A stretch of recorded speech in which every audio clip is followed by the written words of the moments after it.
ሰላም እንዴት አላችሁ? እግዚአብሔር ይመስገን እኔ ደህና ነኝ። ይህ ሁሌም ታማኝ መረጃ የሚያቀርብላችሁ ከፍቲዩብ ነው። ከፍቲዩብ ዛሬ ለእናንተ በደንብ ሊያስገነዝባችሁ የመጣው በባንክ ብድር ንብረት ማፍራት ጥቅም አለው ወይስ ጉዳት አለው? ለማን ነው የሚጠቅመው? ለማንስ ነው የሚጎዳው? የሚጠቅም ከሆነ ለምን ብዙዎች አይጠቀሙትም? የሚጎዳ ከሆነስ አንዳንድ ባለሀብቶች ለምን ይጠቀሙታል? እነዚህን ዝም ብሎ የጥቅምና ጉዳቱን ብቻ ለመግለጽ ያክል ዛሬ እንደ ምዕራፍ 1 የመጀመሪያ ቪዲዮን አቀርብላችሁና በሚቀጥለው ቪዲዮ ላይ ግን አንድን የ10 ሚሊዮን ብር የሚሸጥ ቤት በባንክ ብንገዛ ሂሳቡ እንዴት ይሰላል? ወራዊ ክፍያው ምን ይሆናል? እንደዚሁም ደግሞ ከብድር ዓመታችን ጋር ተያይዞ ያለው የብድር አመላለስ ምን ያህል ነው የሚሆነው? ለምሳሌ ለ10 ዓመት ለ20 ዓመት ተብሎ ብድር ስንበደር ሂሳብ ካልኩሌሽኑ እንዴት ይሰራል? ከ20 ዓመት በኋላ ሆነን የሀገሪቱን ወቅታዊ ኢኮኖሚ ጉዳዮችን መነሻ አድርገን የዋጋ ግሽበቱን ታሳቢ አድርገን ዛሬ ላይ ተቀምጠን የዛሬ 20 ዓመት ላይ ያለውን ተንበየን የቤቱ ዋጋን መነሻ አድርገን ለባንክ የከፈልነው ጠቅላላ ገንዘብና ቤቱን አግኝተን ጠቅላላ የምናገኘው ጥቅም አወዳድረን ቤት በባንክ መግዛት ይጠቅማል ወይስ ያከስራል የሚለውን በጣም ሙያዊ የሆነ ከባንክ ባለሙያዎች ሂሳብ ካልኩሌሽን ተምሬ ያገኘሁትን እጅግ በጣም ጥብቅ የሆነ የትኛውን ባንክ የማይነግራቸውን ሚስጥር እነግራችኋለሁ። ዛሬ ግን በዋናነት የምነግራችሁ የባንክ ብድርን ተጠቅሞ ንብረት ማፍራት ለማን ነው የሚጠቅመው? ለማንስ ነው የሚጎዳው? በተለይ ደግሞ ዲያስፖራ ኢትዮጵያውያን እዚህ ጋር የሚኖራችሁ ሩል እንዴት ነው? ምን መጠንቀቅ አለባችሁ? ምን ቀድማችሁ ማወቅ አለባችሁ? የሚለውን በደንብ ደረጃ በደረጃ መረጃ ሰጣችኋለሁ። አብራችሁኝ እንድትቆዩ ነው የምጋብዘው። እንደተለመደው አዲስ ወዳጆች ከገባችሁ ይህንን ቪዲዮና ይህንን ቻናል ለመጀመሪያ ጊዜ እየተመለከታችሁት ከሆነ ከታች ሰብስክራይብ የሚለውን ቁጥር ተጫኑና በ100 ሺዎች የሚቆጠሩ ቤተሰቦቻችሁን ተቀላቀሉ። አንድ ላይ ቤተሰብ እንሆናለን። ነባሮች ደግሞ ይሄ ቪዲዮ ሲደርስላችሁ የተለመደውን እኔን እንድታበረታቱኝ ላይክ በማድረግ ጀምሩ። ኮመንት ላይ ደግሞ ሀሳብ አስተያየታችሁን እንደዚሁ ሁሌም እንደምትጽፉት ዛሬም ጻፉልኝ፣ እመለከተዋለሁ። ጥያቄዎቻችሁን በደንብ ተዘጋጅቼ ባለሙያዎችን አማክሬ የሚነበበውን አንብቤ ይዤ እንደገና ለእናንተ አቀርባለሁ ማለት ነው። ስለዚህ ወደ ዛሬው ቪዲዮ ልለፍ። ብዙዎቻችሁ በውጭ ሀገር ደክማችሁ ያገኛችሁትን ገንዘብ በሀገር ውስጥ ቤት ለማፍራት ስታስቡ አንድ ጥያቄ አይምሯችሁ ላይ ይመጣል። በባንክ ብድር ልግዛ ወይስ በጥሬ ካሽ ልግዛ? የትኛው ያዋጣል የሚለው ጥያቄ ብዙዎቻችሁን እንደሚያስጨንቃችሁ አውቃለሁ። በምን አወቅኩኝ? እናንተ ኮመንት ላይ በምትጽፉልኝ አስተያየት። ከዛ ተነስቼ ግን ሰሞኑን በጣም ጥያቄ ይህንን ይዤ ባንኮች አካባቢ ሂጄ ነበር። ለዚህ ለስራ ስለማይመች የባንኩን ስም መጥቀስ አልፈልግም። ግን አንዳንዱ ባንክ በጣም የሚገርም ነገር ነው የነገሩኝ። ያንን የነገሩኝን ነገር በአንድ ቪዲዮ ላቅርብ ካልኩኝ በጣም ስለሚንዛዛ ከፋፍዬ በምዕራፍ እያንዳንዱን ነገር አስረዳቸዋለሁ። በዚህ ላይ ኢንተረስት ያላችሁ እንድትከታተሉኝ። ስለዚህ ዛሬ የባንክ ብድር ቤት መግዛት በእርግጥ ሀብት ያስፈራል ወይም ያፈራል ወይስ አላስፈላጊ ወለድና ወጪ ውስጥ ይከተናል የሚለውን በጣም ወቅታዊ በሆነ ቁጥራዊ በሆነ መንገድ በተከታታይ እንመለከታለን። ዛሬ ግን የብድር ዋና ዋና ጥቅሞችና ድብቅ ወጪዎቻቸውን በተመለከተ እነማን ሰዎች ቢበደሯቸው በጣም ያዋጣል የሚለውን ነገር እንመለከታለን። ሙያዊ በሆነ ቋንቋ መሰረት ማለት ነው። ስለዚህ የመጀመሪያው የምንመለከተው ምንድን ነው? የባንክ ዋና ዋና ጥቅሞችን ነው። ምክንያቱም ባንክ ገንዘብ ይዞ የሚበደር ሰው የሚፈልገው ብድር ፈላጊ ስላለ ነው። ብድር ፈላጊ ባይኖር ኖሮ ባንኮች በሙሉ ስራ ባልሰሩ ነበር። የአንድ ባንክ ትልቁ ጥቅም ምንድን ነው? ገንዘቡን ለተበዳሪዎች መስጠት ነው። ከፈለጋችሁ የባንኮችን ዓመታዊ ሪፖርት ተመልከቱ። ጠቅላላ ተቀማጭና ጠቅላላ የብድር የሰጧቸው የብድር መጠኖችን አወዳድረው ነው ይህን ያህል ገቢ ያመጣውኝ ከታክስ በፊትና ከታክስ በኋላ እያሉ ዓመታዊ ሪፖርት የሚያቀርቡት። ስለዚህ አንድ ባንክ ሲመሰረት ተቀማጭ ገንዘብ መሰብሰብ የመጀመሪያው ስራ ይሆናል። የተቀመጠውን ገንዘብ ደግሞ ለተበዳሪ ደግሞ የማስተላለፍ ደግሞ ሁለተኛው ስራ ይሆናል። በዚህ ውስጥ የባንክ የአገልግሎት ክፍያ አለ፣ በተጨማሪም የወለድ ክፍያ አለ። እነዚህን ደማምሮ የሚያገኛቸው ዓመታዊ ገቢዎች የባንኩ ጠቅላላ ዓመታዊ ገቢ ተብሎ ሪፖርት ይቀርብላቸዋል ማለት ነው። ግልጽ ነው አይደለ? የተለያዩ የውጭ ምንዛሪዎች ምናምን ሲሸጡ ደግሞ የኮሚሽንም ስራ አብረው ስለሚሰሩ ከዛው ጋር የተያያዘ ትርፍ ነው። እንደምታውቁት እንግዲህ በኢትዮጵያ ውስጥ በጣም በርካታ ባንኮች ዓመታዊ ትርፋቸው በጣም ያስደነግጣል። ታዲያ እንዴት ነው ካላችሁ ሰዎች ከነሱ ስለሚበደሩ ነው። ለምንድን ነው የሚበደሩት ካላችሁ እንደኔና እንደናንተ አይነቶቹ ለአነስተኛ ወጪዎች ለምሳሌ ንብረት ለማፍራት ምናምን ሊበደሩ ይችላሉ። ለሌሎቹ ደግሞ ለኢንቨስትመንት የሚበደሩ አሉ። ለማሽነሪ፣ ለመሬት፣ ለህንፃ ግንባታና ለህንፃ ኪራይ ለብዙ ነገሮች የሚበደሩ አሉ። ለስራ ማስኬጃም የሚበደሩ አሉ። ብቻ ግን ብድር በደንብ ማኔጅ ካደረጋችሁትና ቀጣይ ተደማምሮ የሚመጣው ቫሊዩ ተለክቶ አዋጭ ከሆነ ብድር በጣም ጠቃሚ ነው የሚሆነው። ግን እንደነዚህ አይነት የባንክ ብድሮች ለማን ይጠቅማሉ ካላችሁ የመጀመሪያው ነገር ገንዘብ ሙሉ በሙሉ እንዲታሰርባችሁ ለማይፈልጉ አካላት ነው። ይህ ማለት ምንድን ነው? እንመልከተው። አንድ ነጋዴ ልብ አድርጉ፣ አንድ ነጋዴ በእጁ ላይ 30 ሚሊዮን ብር አለው በካሽ በባንክ ያስቀመጠው። 30 ሚሊዮኑን ብር ቤት ግን የለውም።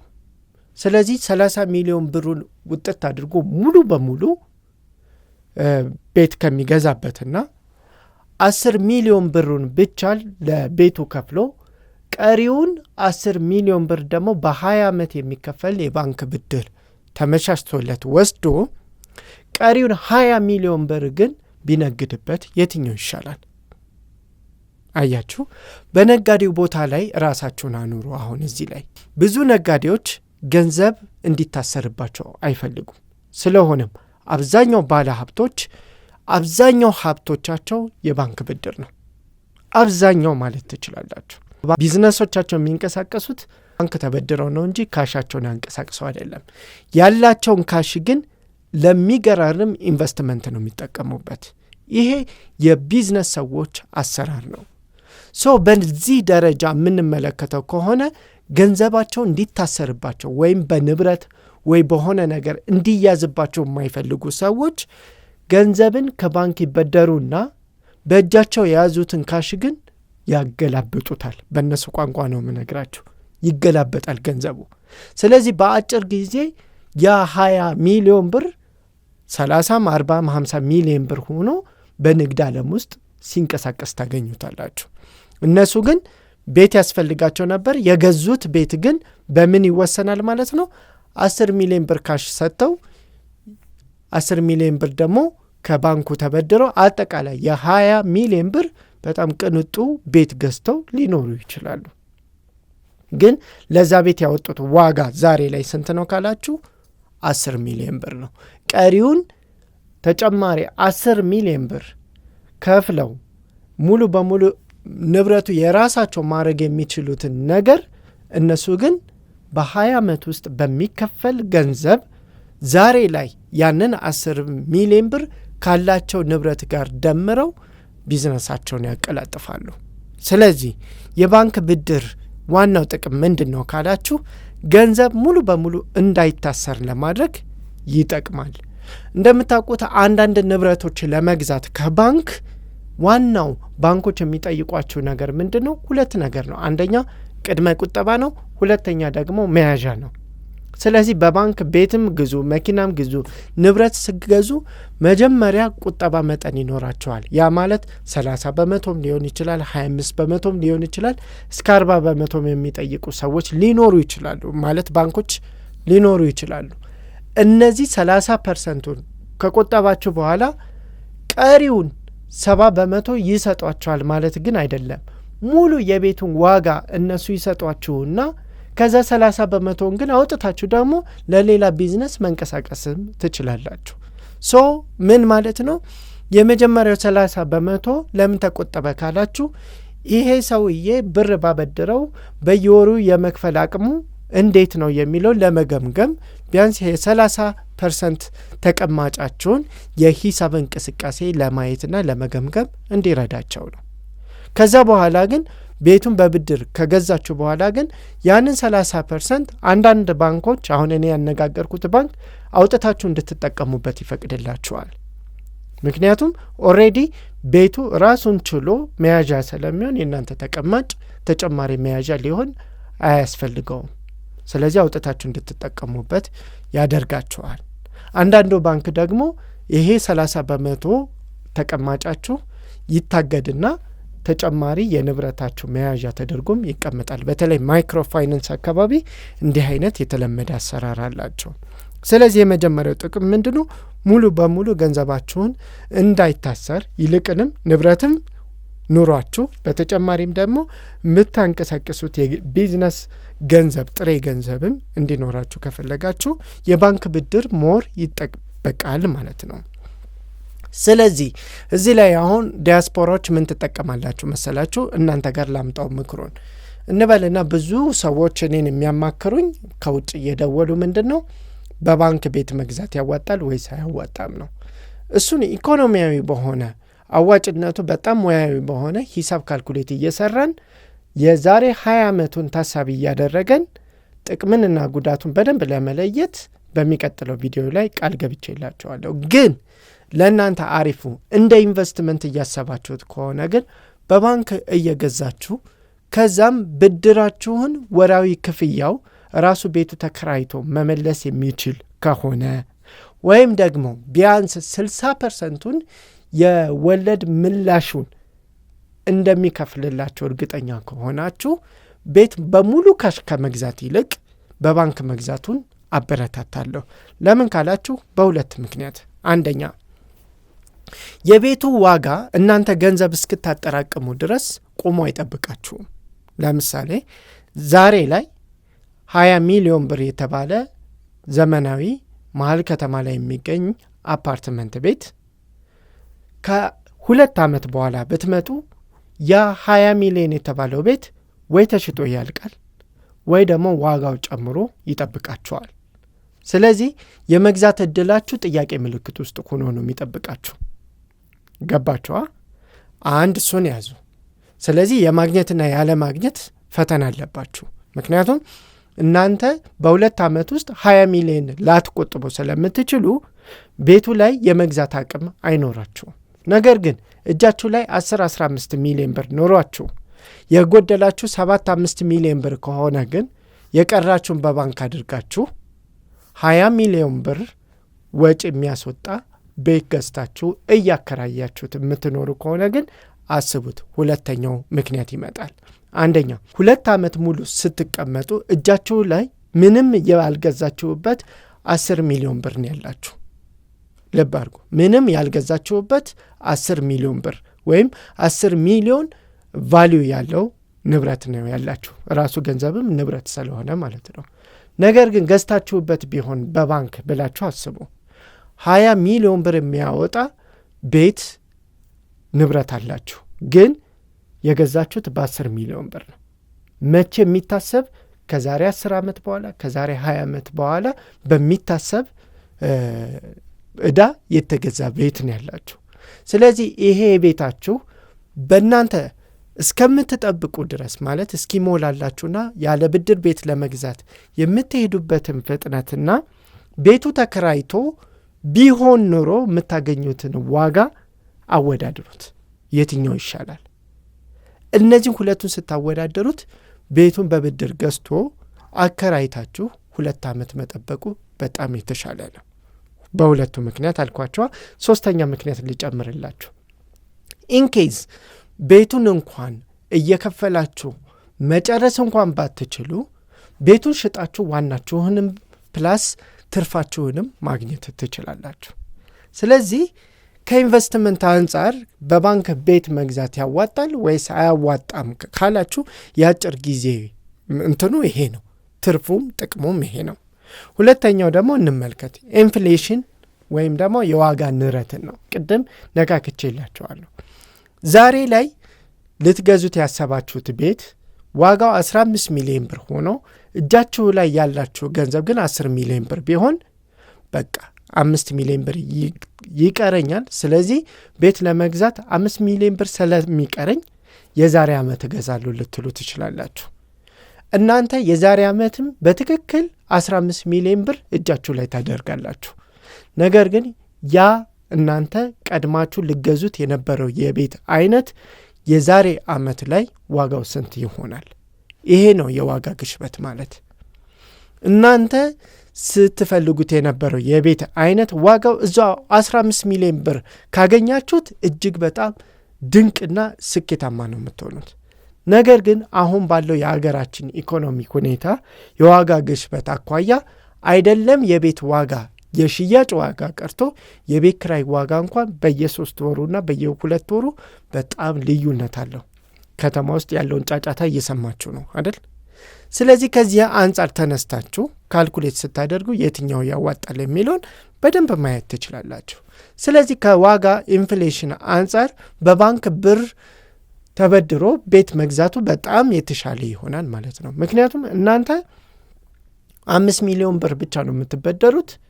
የቀረውን ወደ 85 በመቶ ያለውን ቀድማችሁ ስለከፈላችሁ፣ ስለዚህ የዚችን 5 ሚሊዮን ብር ወለድ እየከፈላችሁ ለ20 ዓመት ስትቆዩ እናንተ 95% ባለቤት የሆናችሁበትን ንብረት እያስተዳደራችሁ በሱ የሚገኘውን ጥቅም ሙሉ ተቋዳሽ የሆናችሁ 20 ዓመት ሙሉ ስትቆዩ፣ ባንኩ ግን የቤቱ ላይ የሚኖረው ንብረት መጠን 5% ወይም 5 ሚሊዮኗ ብቻ ትሆናለች ማለት ነው። ግልጽ ነው። ስለዚህ የዋጋ ኢንፍሌሽን ንረትንም ከዚህ አንጻር ልታዩት ትችላላችሁ። ሶስተኛው የሕግና የሰነድ ደህንነትን ነው የምንመለከተው። ልብ አድርጉ። ግለሰቦች በሙሉ ካሽ የሚገዙት ንብረት የሚለዋወጡት በራሳቸው ፍቃድ ነው። ውልና ማስረጃ ይሄዳሉ። ገንዘብ ተቀብለሃል ወይ ይባላል ሻጭ፣ አዎ ይላል። ከዛም ከፍለሃል ወይ ይባላል ገዢ፣ አዎ ይላል። ከዛ ተፈራረሙ ይባላል፣ ይፈራረማሉ። ከዛም የሽያጭ ውል ሰነድ እጃቸው ይገባል። ባንክ ላይ ሲሆን ግን ይሄ አይደለም ፕሮሰሱ። ባንክ ላይ ሲሆን የቤቱ ትክክለኛ ባለቤት ማን ነው? ሻጩ ማን ነው? ከዚህ በፊት የዕዳ ክርክር አለበት ወይ? የዕዳ እግድ አለበት ወይ? ወይም የፍርድ ቤት ምናምን ማናቸውም እግድ አለበት ወይ? እነዚህም በሙሉ ያጣራል። ከተጣራ በኋላ ሰነዱ ንጹህ መሆኑን ያረጋግጣል። ሰነዱ ንጹህ ከሆነ በኋላ ነው ንጹህ በሆነ ሰነድ መያዣነት ገንዘብ የሚለቀው። ስለዚህ በሕግና በሰነድ ፊት የባንክ ብድር የሚገዙ ቤቶች ሰነዳቸው እጅግ በጣም ንጹህ፣ ከጀርባ ብዙ ታሪክ የሌላቸው፣ ምንም ጭቅጭቅ የማይኖራቸው ናቸው። ግልጽ ነው አደለ? ስለዚህ በባንኮች ብድር ከመሰጣታቸው በፊት የቤቱ ካርታ፣ የህጋዊነት ሁኔታና የአልሚው ከሪል ስቴት ከሆነ የምትገዙት ያለው የፍቃድ ሁኔታ ሁሉን ነገር አጣርተው ስለሆነ የሚገዙላችሁ የህጋዊነት ችግር አይኖርባቸውም። እና እነዚህ ትልቅ ጥቅም አላቸው። ግልጽ ነው። በጣም ጥሩ። እንዲህ ከሆነ ታዳ ሁሉ ነገር ታዳ ወርቅ ነው እንዴ ካላችሁ ግን በፍጹም በዛኑ ልክ ደግሞ እጅግ የሚያስጨንቅ ነገርም አለው። የባንክ ብድር ወስዶ ንብረት መፍጠር አንደኛው እና ትልቁ ብዙዎቻችሁ የምትጠብቁት ወለድ ነው። ወለድ ላልተዘጋጀበት ሰው እጅግ በጣም አስጨናቂ፣ እንቅልፍ የሚነሳ ብሎም ተርፎ ልብ አድርጉ፣ ላልተዘጋጀበት ነው ያልኩት። ግን ለተዘጋጀበትና በየወሩ የሚከፍለው ቋሚ ክፍያውን ምንጭ ካለው ግን መቼም ጤና ሊነሳ አይችልም። መቼም። ስለዚህ የወለድ መጠንን መነሻ አድርጋችሁ እዩ። እዚህ ላይ ነው አሁን ድራማው የሚጀምረው። ለምሳሌ ከባንኮችና ከማይክሮ ፋይናንሶች ብድር ስትወስዱ የብድር አወሳሰድና ያመላለስ ባህላቸው እኩል አይደለም። ባንኮች ውስን የሆነ ቁርጥ የሆነ ወራዊ ተመላሽ ዋጋ ይሰጧቸዋል። ለምሳሌ አመታዊ የብድር መመለሻ ወለዱ 18.5 ነው ከተባላችሁ በወር ወደ 1.5 ምናምን አካባቢ ይመጣል ማለት ነው። ይህንን 1.5% ወራዊ ወለድ በወሰዳችሁት ዕዳ ተባዝቶ ነው የምትመልሱት። ግልጽ ነው እንበልና 10 ሚሊዮን ብር የተበደረ ሰው ወደ 158,000 የኢትዮጵያ ብር በየወሩ ዕዳ ተመላሽ ያደርጋል። ልብ አድርጉ፣ በየወሩ 158,000 ብር መክፈል ማለት ነው። ስለዚህ በየወሩ 158,000 ብር የትም የማይቀርላችሁ ወጫችሁ ነው። ይህንን ወጪ መሸፈን የሚያስችል ቋሚና የተረጋገጠ ገቢ የሌለው ሰው በፍጹም ብድር ውስጥ መግባት የለበትም ማለት ነው። ከገባማ አያደርገውና በወሩ የሚከፍለው ካጣ ያልፈዋል። ከዛ የሚቀጥለው ወር ላይም ይመጣል። ሲመጣ ግን ወለድም ፕላስ ቅጣትም ይዞበት ነው የሚመጣው። እየገባችሁ ነው? ያልተከፈለው የመጀመሪያ ዓመት የመጀመሪያ ወር ክፍያ ፕላስ የዚህ ወር ክፍያ ፕላስ ቅጣት አንድ ላይ ተደምሮ ነው እንድከፍሉ የምትደረጉት። ይህንን ኪሳራ እንዴት ነው የምታልፉት? ያዙ። የምትከፍሉት የተበደራችሁት 10 ሚሊዮን ብር ለ20 ዓመት ከተበደራችሁ በየወሩ የምትመልሱት 158,000 ብር። ይህ ከ20 ዓመት በኋላ ብድራችሁ መልሳችሁ እስክታጠናቀቁ ድረስ የምትመልሱት ገንዘብ ኦልሞስት ወደ 27 ነጥብ ምናምን ሚሊዮን ብር ይደርሳል።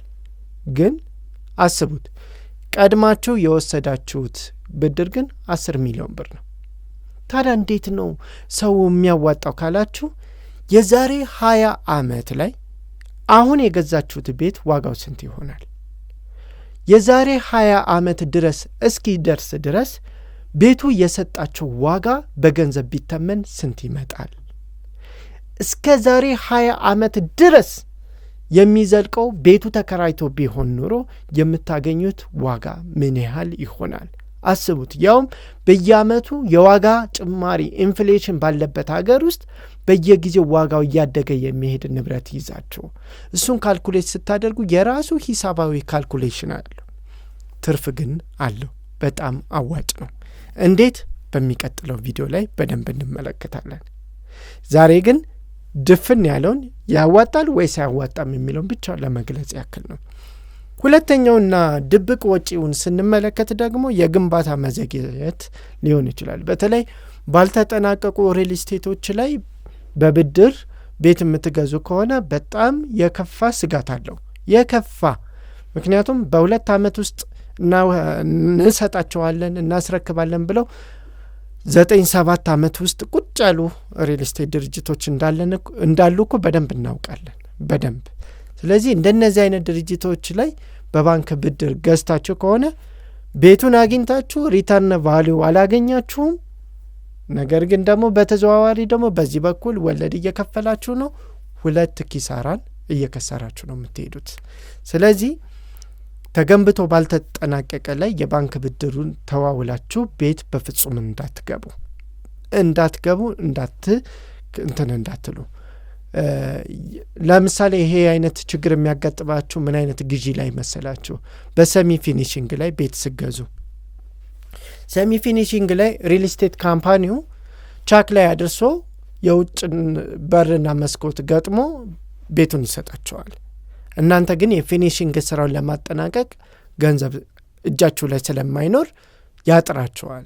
ሲያጥራችሁ ቤቱን ቶሎ ገንብታችሁ ወደ ስራ አስገብታችሁ ወይ ተከራይቶ ወይ እናንተ ገብታችሁበት የኪራይ ዋጋችሁን አስቀርቶላችሁ ጥቅም አይሰጣችሁም። ስለዚህ ምን ይሆናል? ቤቱ አለ ግን ጥቅም እየሰጠ አይደለም፣ በጎን ግን ወለድ እየከፈላችሁ ነው። ስለዚህ 2 ኪሳራ ነው። አንደኛው ወለድ መክፈላችሁ ኪሳራ ነው። ሁለተኛው ተከራይቶ ቢሆን ኖሮ ልታገኙት የሚገባውን ጥቅም አታችኋል። ወይም ደግሞ እናንተ ዛሬ ኪራይ እየከፈላችሁ ከሆነ እየተቀመጣችሁ ያላችሁት ቤታችሁ ገብታችሁ ለኪራይ ስከፍሉ የነበረውን ወደ ብድር ምላሽ አድርጋችሁ ዋጋችሁ መቀነስ ሲገባችሁ እሱን አልቀነሳችሁም። ይሄ እጅግ በጣም መሰረታዊ ቀውስ ያስነሳል። ስለዚህ እንዲህ አይነት ያልተረጋጋና ትክክል ያልሆነ ውሳኔ መወሰን አይጠበቅባችሁም። ሶስተኛውና ብዙዎች የማይነግሯችሁ ከባንክ ብድር ሲገዙ የሥራ ማስኬጃና የባንክ ወጪዎች የሚባሉ አሉ። ለምሳሌ የውጭ ምንዛሬ ወደ ብር ስትቀይሩ የሚያስከፍሏችሁ የኮሚሽን ክፍያዎች አሉ።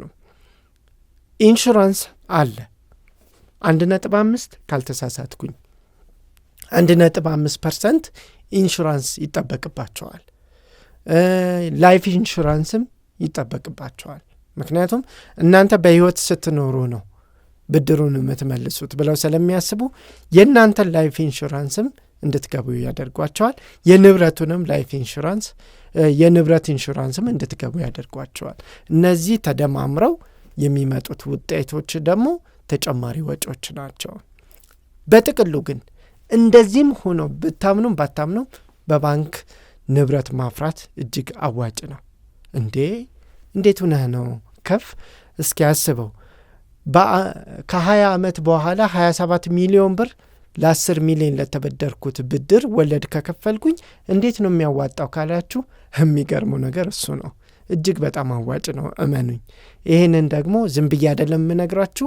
በቀጣይ ቪዲዮ ላይ ደረጃ በደረጃ ሂሳቡን አብረን ካልኩሌት እያደረገን አንድ ቤት በምሳሌ ገዝተን የዛሬ 20 ዓመት ሊሆን ይችላል የሚለውን አማካኝ የሀገሪቱን የዋጋ ግሽበትንም ታሳቢ አድርገን እጅግ በጣም ሙያዊ የሆነ ኢኮኖሚክስ መነሻ አድርገን ካልኩሌት እናደርግና ትክክለኛ የባንኮችን አሰራር ተጠቅመን ቤት ባይምሯችን ገዝተን ስንት እንደምንከፍልና ከዛሬ 20 ዓመት በኋላ ያ የገዛነው ቤት ዋጋው ስንት እንደሚሆን የከፈልነው ወለድ ስንት እንደሚሆን በ20 ዓመት ውስጥ ደግሞ ያገኘነው ጥቅም ወደ ገንዘብ ቀይረ ነው ስንት እንዳገኘን በደንብ ምናባዊ በሆነ መንገድ ካልኩሌት አድርገን እናየዋለን።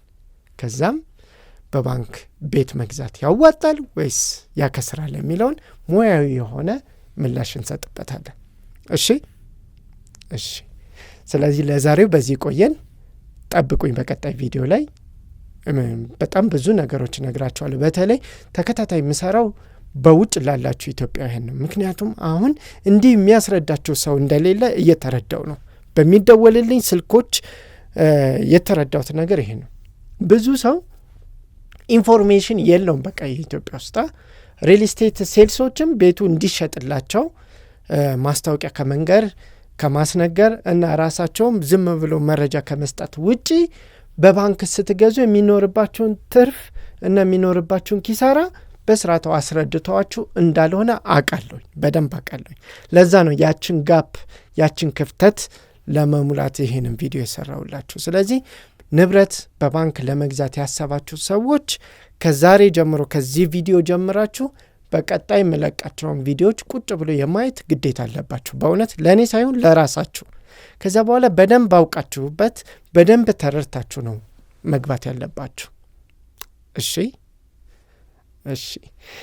ለዛሬው በዚህ ቆየን። ስላደመጣችሁን ከልብ አመሰግናለሁ። በሌላ ቪዲዮ እንገናኛለን። እስከዛው ቸር ሁሉ ይግጠማችሁ። ቻው።